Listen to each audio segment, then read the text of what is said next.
Última aula, então, a gente falou do primeiro testemunho, que são as pedras de casa e a parede de casa. Agora a gente vai falar do segundo testemunho. Shnei malachei asharet hamelavim lo. São os dois anjos que acompanham a pessoa o tempo inteiro. Quem são esses anjos? Como a gente já falou, é o Yetzer Tov e o Yetzer Hara. Assim o Rashi Meforash explica. E também a gente aprende isso do próprio Etz Chaim, no Perek Nun, no capítulo 50. Na verdade, no Perek Nun, no Siman Gimel, né? É onde ele traz realmente toda a definição, o que é o Yetzer Tov, Yetzer Hara. A gente já comentou isso também em outras aulas, que segundo o próprio Sefer HaChizionot, no Perek Aleph, na Mishnah Haf Aleph, Mishnah, vamos dizer assim, Ot Haf Aleph, no artigo 21, ele fala que o Nazearot, nos comentários, fala que o Yetzer Tov, ele é um anjo pequeno, o Yetzer Hara também é um anjo pequeno, eles ficam aqui no nosso ombro, o Yetzer Tov no nosso ombro direito, o Yetzer Hara no nosso ombro esquerdo, e o tempo inteiro eles estão acompanhando a gente, independente de onde a gente for. Detalhe, eles não entram no banheiro, tá bom?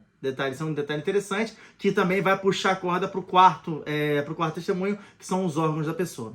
Os anjos eles não entram, a gente aprende isso, uma certa Brahot Samer Hamud bem na página 60b, que existe inclusive uma tefilá que hoje em dia a gente não faz mais, chamada Veit Rabdu et Amechubadim, que a gente fala antes de entrar no banheiro, a gente fala deem-se kavod, né, se deem esse respeito, ou seres honrosos, que a gente está falando para esses dois anjos, pô, fiquem aqui que eu vou entrar agora no banheiro, fazer minhas necessidades, depois eu vou voltar, e aí eles voltam. Ou seja, fora o banheiro, esses dois anjos, eles estão o tempo inteiro com a gente. Mas a gente não faz essa brahá. Hoje em dia não, nós não fazemos a brahá, não temos mais esse costume, porque a gente não tem mais noção da kavaná em relação a isso, e também a gente mesmo já não tem essa pureza, toda essa chá que tinha na própria época da Gemara e do Rishonim. Detalhe, tá? O Tur fala para fazer essa brahá, quem é que já desanda com essa brahá, o Shulchan Aruch fala que hoje em dia a gente não tem mais esse costume de fazer, mas o Arizal fala que quem quiser fazer é bom, mas de novo, não temos esse costume, a gente vai pelo costume. Fala, Ramanita. A gente também já viu esse desenho na nossa infância, na Disney, que era o Pluto, não era? Tinha, vários, né? Todos eles tinham. Tinha o Pato Donald, sempre tem aquele, né? O anjinho e o diabinho. E o que é interessante é que o diabinho é um grande acusador, como a gente já aprende de Masai Bababata da Design Mudalif, que fala, ele é o Yetzer Hara, ele é o Satan, que é o anjo acusador, ele é o Malach HaMavet, que é o anjo da morte. Então os três são três funções de um somente anjo. Então ele tá ali só esperando o gatilho para pegar a gente, como também tá no próprio Hesed le Avraham, do Rav Avraham Azulai, avô do Maran Nahidá, que ele traz também Mefurash, falando sobre, se não me engano, ele chama de Sodamitá, no segredo da morte, onde ele fala que cada um de nós tem um mini anjo da morte, né, que é o próprio Yetzer Hara, e ele tem, obviamente, todos eles acima dele, eles têm realmente o Samer Mem, que é o anjo central, que quando recebe a notícia de Akadosh Baruch falou, ó, pode matar, esse aí já acabou o tempo dele, é que ele manda o recado para o anjo pessoal da pessoa. Por isso que podem morrer muitas pessoas ao mesmo tempo e tudo, porque é esse anjo pessoal que é o responsável pela morte, não o anjo responsável por ele.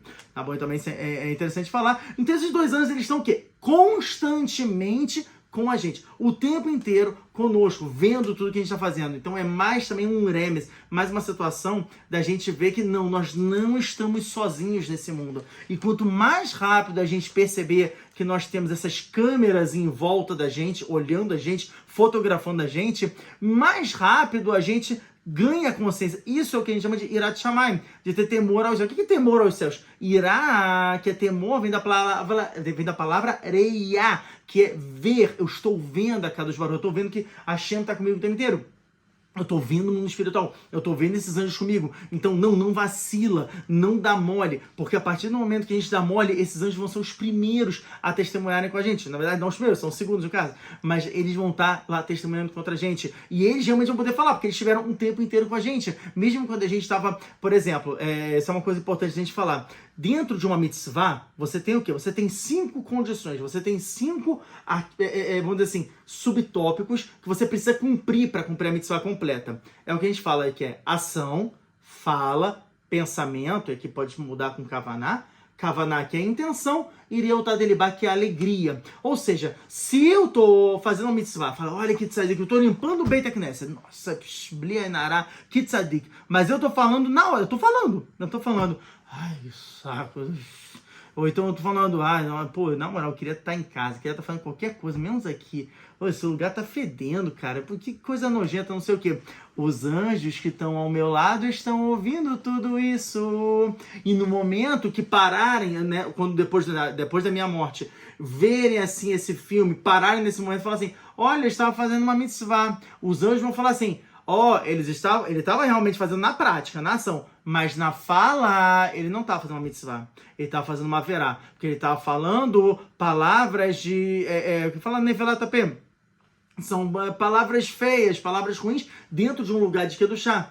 Ou não, até falar de rolo, eu tô falando que seja palavra mundana, falar, eu tô lá, eu tô ouvindo rádio, enquanto eu tô lavando ali o chão, ouvindo sobre o jogo do Flamengo. E eu começo a falar, pô, que jogão, hein, que jogão. Isso é chamado de rolo betor beta knesset, Zora de Parashat Turmada, Kuflamet Aleph, Amud Aleph, na página 131 fala, proibidaço você falar isso, e a pessoa que fala isso, a pessoa não entra aos arredores de Akadosh Baruch Hu. Por quê? Porque falou besteira, falou coisa que não tem a ver com o que é do chá. Não tô falando de Lashon Hará, xingamento nem nada. Só falei algo indevido ao Beit Midrash, ao Beit Knesset. Isso até, inclusive, é Gzerá do Gaon Vina, que ele fala em relação às mulheres, delas não irem no Beit Knesset. Ele falou, se a mulher ela vai para rezar, ótimo, coloca a voz.